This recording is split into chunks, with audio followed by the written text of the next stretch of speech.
மத்தேயு நற்செய்தி பிரிவு 8 இறை சொற்றொடர்கள் 5 முதல் 17 முடிய. இயேசு கப்பர்நாகுமுக்கு சென்றபோது நூற்றுவர் தலைவர் ஒருவர் அவரிடம் உதவி வேண்டி வந்தார். ஐயா, என் பையன் முடக்குவாதத்தால் மிகுந்த வேதனையுடன் படுத்து கிடக்கிறான் என்றார்.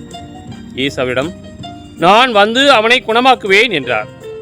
நூற்றுவர் தலைவர் மறுமொழியாக, ஐயா, நீர் என் வீட்டிற்குள் அடியெடுத்து வைக்க நான் தகுதியற்றவன். ஆனால் ஒரு வார்த்தை மட்டும் சொல்லும், என் பையன் நலமடைவான். நான் அதிகாரத்துக்கு உட்பட்டவன். என் அதிகாரத்துக்கு உட்பட்ட படை வீரரும் உள்ளனர்.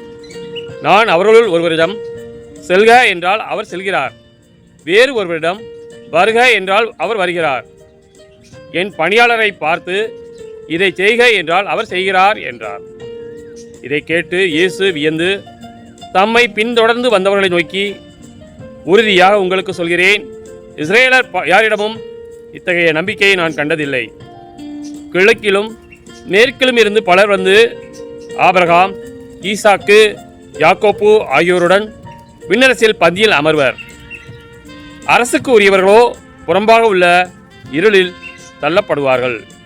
அங்கே அழுகையும் அங்கலாய்ப்பும் இருக்கும் என்றார். பின்னர் இயேசு நூற்றுவர் தலைவரை நோக்கி, நீர் போகலாம், நீர் நம்பிய வண்ணமே உமக்கு நிகழும் என்றார். அந்நேரமே பையன் குணமடைந்தான். இயேசு பேதுருவின் வீட்டிற்குள் சென்றபோது பேதுருவின் மாமியார் காய்ச்சலாய் படுத்திருப்பதை கண்டார். இயேசு அவரது கையை தொட்டதும் காய்ச்சல் அவரை விட்டு நீங்கிற்று. அவரும் எழுந்து இயேசுவுக்கு பணிவிடை செய்தார். பேய் பிடித்த பலரை மாலை வேளையில் இயேசுவிடம் கொண்டு வந்தனர். அவர் ஒரு வார்த்தை சொல்ல அசுத்த ஆவிகள் ஓடி போயின. மேலும் எல்லா நோயாளர்களையும் அவர் குணமாக்கினார்.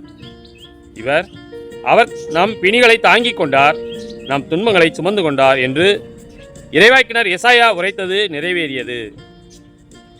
கிறிஸ்துவின் நற்செய்தி.